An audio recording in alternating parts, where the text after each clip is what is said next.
Hello everybody, welcome back to my channel where we talk all things finance and investing.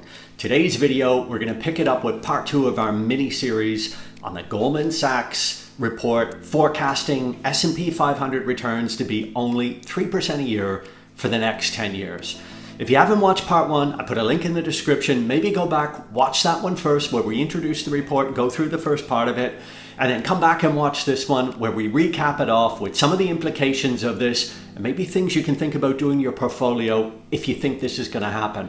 Today's video, I'll also give you my opinion on this and maybe what you should think about doing basis this report. But let's get into the report now. We'll finish it off and then I'll give you my conclusions at the end. Okay, so picking up from where we left off last week, where we focused a lot around concentration and valuation of the S&P 500, leading Goldman Sachs to come up with this incredibly low forecast base case of 3% a year over the next 10 years. But if we pick it up from where we left off last week and we go through, we'll just scroll down here a little bit and get into a few other things on the report. So if we just look at the highlighted piece that I have here, during the past 40 years, the share of unique S&P 500 companies able to consistently generate a 20% return revenue growth faded sharply after 10 years. So what this is saying is, with the market concentration, the top 10 companies having 36% of the S&P 500's market cap, as we saw in part 1 in this report,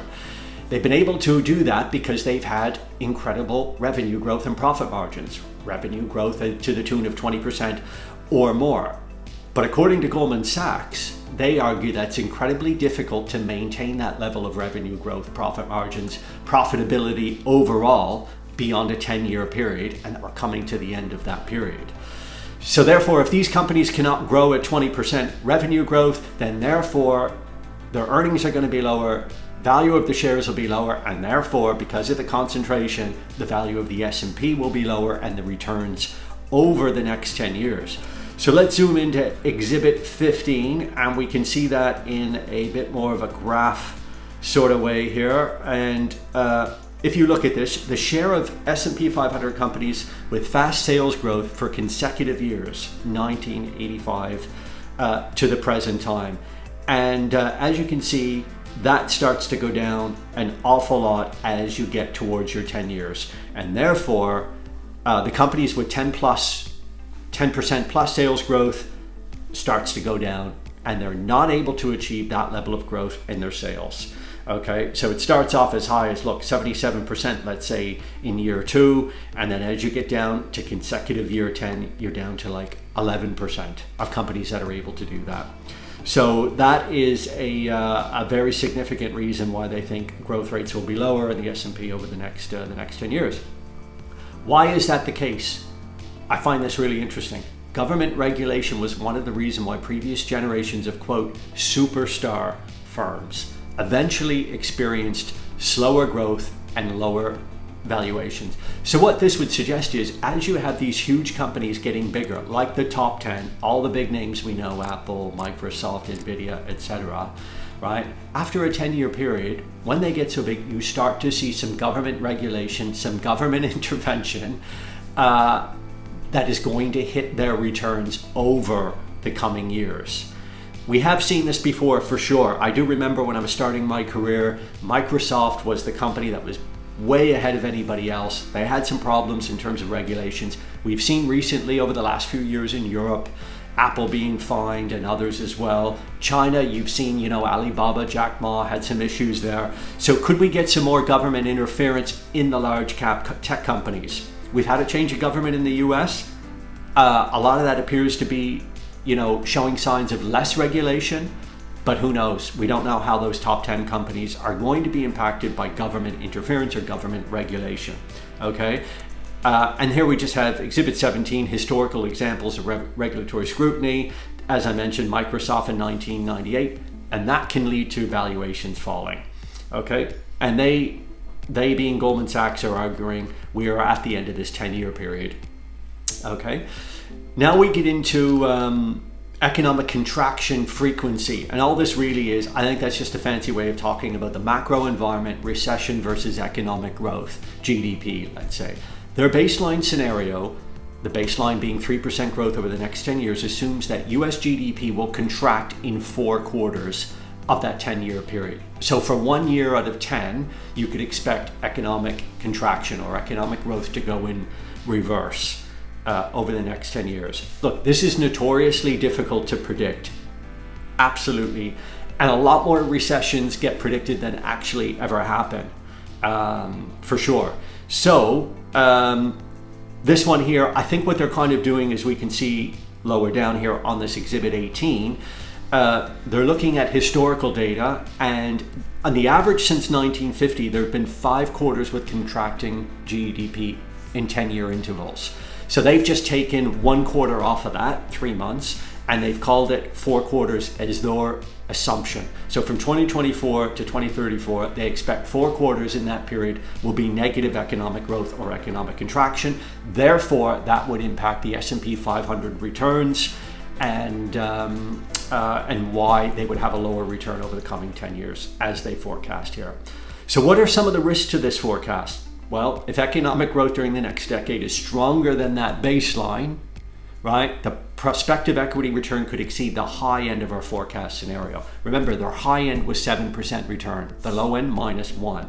But if economic growth is stronger, then you can expect their baseline to be up towards the high end, i.e. 7%.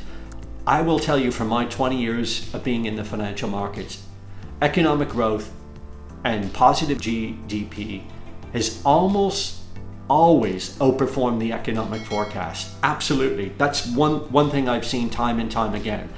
Growth tends to surprise on the upside for the most part. So for me, I would not put loads of stock in this, and it's very difficult to predict that. Okay.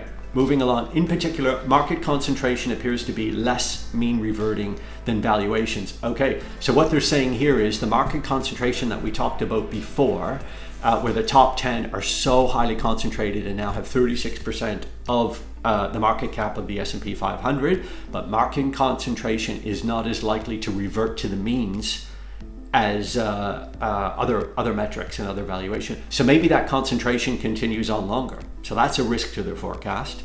Okay, when it comes to the valuation metrics, another risk to this forecast as Goldman Sachs see it. Multiples have trended upward during the post-1990 period and could continue to exhibit greater persistence and could remain above the historical average due to factors including demographics and technological shifts such as AI. The truth is really since the end of the dot-com bust, so going back to say 2003, other than the crash that we had in the global financial crisis related to mortgages and things like that, multiples have remained relatively high. Interest rates have been lower, so relative to interest rates, multiples have been high, but not particularly high because interest rates were lower. But we've also seen some pretty incredible developments in technology, like the internet, and now we're coming into AI. And as we know, so much talk around AI is the increase in productivity that we could see over the coming decades. If we see increase in productivity, then it could be justified that valuations stay as high as they are in the markets.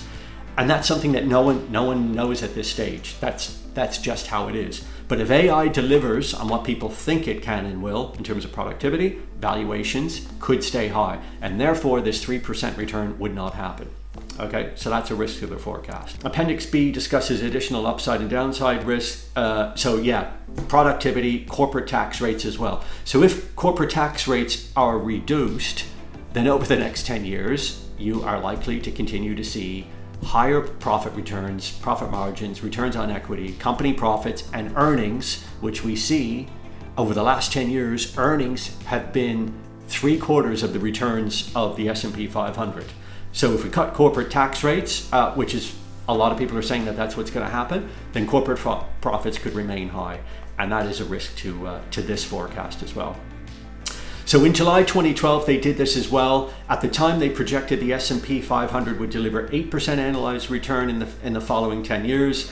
And they put forward the normal high and low scenarios. These scenarios reflected annualized 10-year returns of between 12 and 4%. respectively. The S&P 500 actually delivered 13.3. So the previous one in 2012, they said the market could be as high as 12 or as low as 4% annual returns. It actually exceeded the higher end of the forecast because the market returned 13%. So they were slightly wrong on their high end of the forecast. Here's a very interesting chart in my opinion, Exhibit 19. The S&P 500 analyzed 10-year return forecast. So look at what's happened here. With this 2012 forecast, right, as I just mentioned, this line here, this light blue line, was their high returns of 12% that they forecast could happen, okay, at the higher end, but the market actually did 13, so it's above their high. 2020 to 2030, we see the same. The higher end of the forecast here, this gray line, the market has so far outperformed that. Looking forward, this is the next 10 years, a low of -1, a high of +7 per year, and a baseline of 3. But where does this S&P 500, this dark blue line, go from here? Does it continue to outperform the high projection? As you can see, it's done that since 2012. Looking at it optimistically, perhaps it does. I think it probably will do 7% or maybe a bit more. Okay, so there we go. Investment implications for this. Well, Exhibit 20 basically would say that there's a 72% probability that bonds will outperform the S&P 500 over the next 10 years. So conclusion number one on this, if you believe this to be the case, you believe their data and their report here, then you would want to shift more of your allocation away from the S&P 500 into bonds, because you will outperform over the next 10 years. The 10-year treasury yield is around 4.5% right now. If Goldman Sachs says you're going to get 3% on the S&P 500 and there's additional risk in being invested in equities, then you would be smarter to put your money in bonds and capture the 4.5% return that you may do over the next 10 years, if you believe this is likely to happen. So historically, equities have underperformed the 10-year treasury notes during 13% of rolling 10-year periods. In other words, 87% of the time, rolling 10-year periods, the stock market, the S&P 500, has outperformed bonds. Okay, so there you go. Perhaps now that's going to turn, according to this report. I'm not convinced it is, and you'd be having to shift and take a bet that there's you would have to shift into more bonds to capture that additional return. But historically, there's been an 87% less chance of that actually working out for you. So you're taking a 13% bet, if you will, if you do that. Okay, their baseline forecast 3% annualized return for equities at the current level of the 10-year at 4%. Okay, and that implies a 1 percentage point of underperformance during the next decade. So if you invested the 10-year at 4% and you invest in the S&P at 3%, then of course you'll be getting 1 percentage point less by going into the S&P 500. Nothing really informational there. That's pretty obvious. Okay, so you would give up 1% a year. The relative performance of equities versus bonds, we know they almost always outperformed. If you look at the amount of time that this blue line is above this gray line in the middle, that's how often that equities have outperformed bonds. As you can see, 87% of the time equities have outperformed bonds. So you're taking a really big risk in a way if you want to move more out of the S&P 500 into bonds because of this report. So just bear that in mind. Bear that in mind if that's something that you want to do. Okay, and then the relative performance of equities versus inflation. As you can see, the graph here is the majority by far is above this line. Equities have outperformed inflation. If you think inflation's coming back for whatever reason, you're going to want to be in equities looking at this graph. Okay, unless you were convinced that Goldman Sachs is right here. Our view of the relative returns of US equities mirrors our cross-asset strategist recent research that suggests cross-asset portfolios should become more balanced rather than tilting to one. So in other words, and this is a lesson you could take from this, if you want to act on this report, then you just want to shift a bit of money that you have in the equity markets into bonds. But know that you'll be taking a risk there as well. Another thing you can do, we're getting into things that you can actually do on the back of this, is you could look at an S&P 500 equal weight.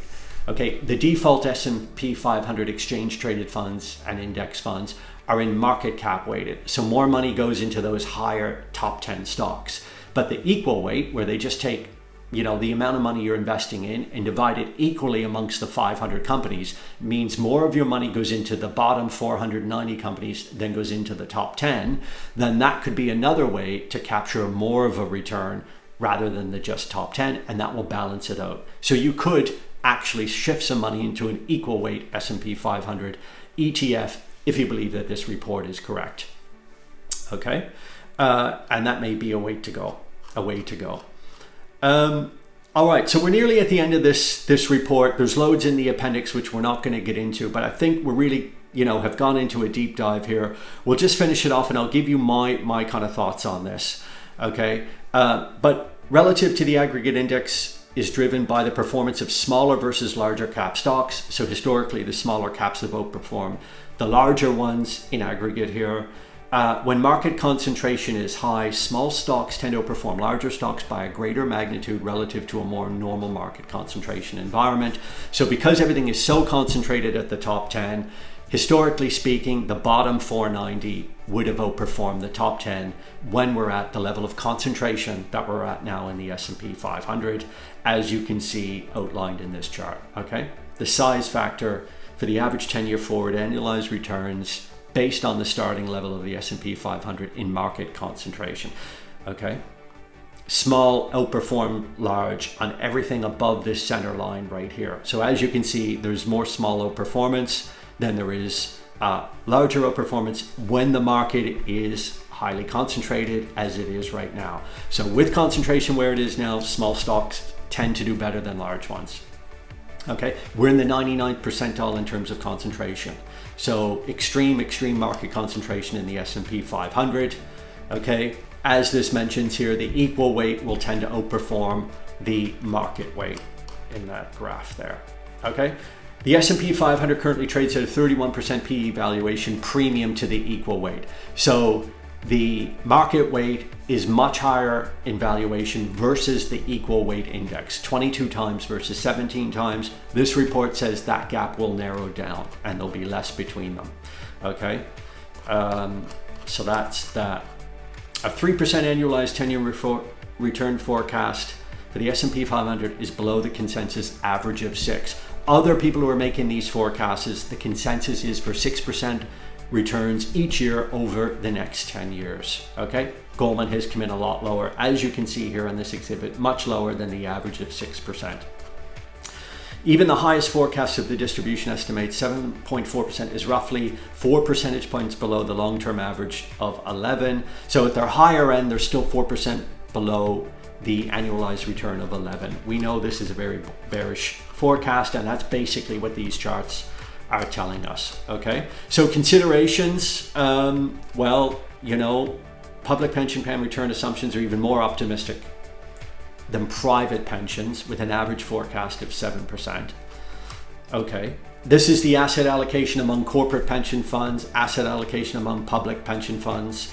There's not really much to see here. We can just see that public pension funds have got 47% in public equities versus 24% in corporate pension funds, and then they've got higher allocation to alternatives, things like private equity.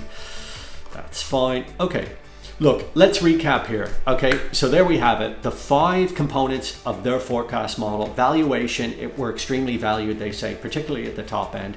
Economic fundamentals, they baselined 4 quarters of contracting GDP in the next 10 years. Interest rates in the 10-year yield at 4%.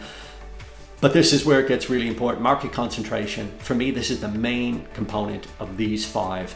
The market concentration is so high and so much greater than it's been in the past. And that leads into profitability. These companies cannot continue to maintain that level of profitability through sales growth. There could be government intervention, and therefore, because of those reasons, we're going to get 3% returns. Look, here's my thoughts on this and how you should approach this. First of all, I've heard these sorts of reports throughout my entire 20 years working in the markets. They've rarely ever come true. The market is almost always outperformed. There's no way to know if that will be the case over the next 10 years, but from my experience, it's generally how it's been.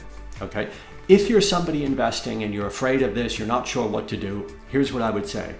If you're younger, if you're in, say, your 20s or 30s, I don't even think you should pay any stock into this, because your investment horizon is so long that even if the next 10 years deliver such low returns, you should be able to make up for it over the long term and in the following years. You probably have a 30-year investment horizon, so you shouldn't get too tied up in the next 10 years, okay? That being said, if you're convinced you want to move some stuff around in your portfolio, and I advocate you should do less moving than more, then you should maybe look at buying some 2-year, 5-year, or even treasury bills, US government bonds or UK government bonds like gilts, for example. That's another way to do this. Or invest in an equal weighted S&P 500, or invest in small cap stocks or a small cap exchange traded fund. I've done a video on small caps. If you want to learn about that, I'll put that in the description as well.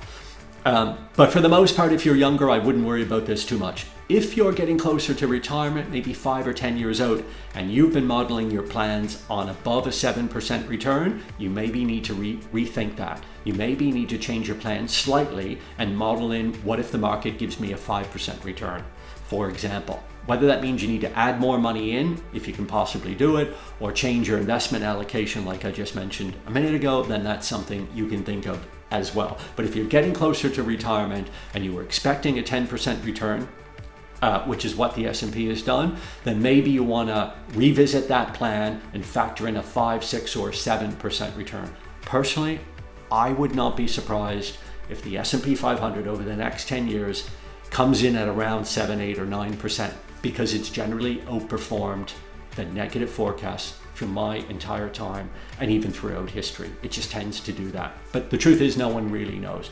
I'm not going to take much action on the back of this. It has given me some food for thought. I may increase some bond allocation, short-term government bonds, just to compensate a little bit. But beyond that, I'm not going to do too much, because I just don't sweat this stuff too much, in all honesty. And I tend to view it more optimistically than a lot. So there you go. The Goldman Sachs report, S&P 500 returns as low as 3% over the next 10 years. Let me know what you think of this report. You know, put a comment down there. Let me know what you think, whether this is likely to happen or not. Leave me a comment on the video or any other topics that you would like me to talk about. Yeah, just let me know if there's anything you want to see. Consider subscribing to my channel. It would really help me grow. So just hit the subscribe button, like button, share it with a friend as well. And thank you so much for our mini series on the S&P 500 and Goldman Sachs returns. I wish you all the best in your saving and investment journey.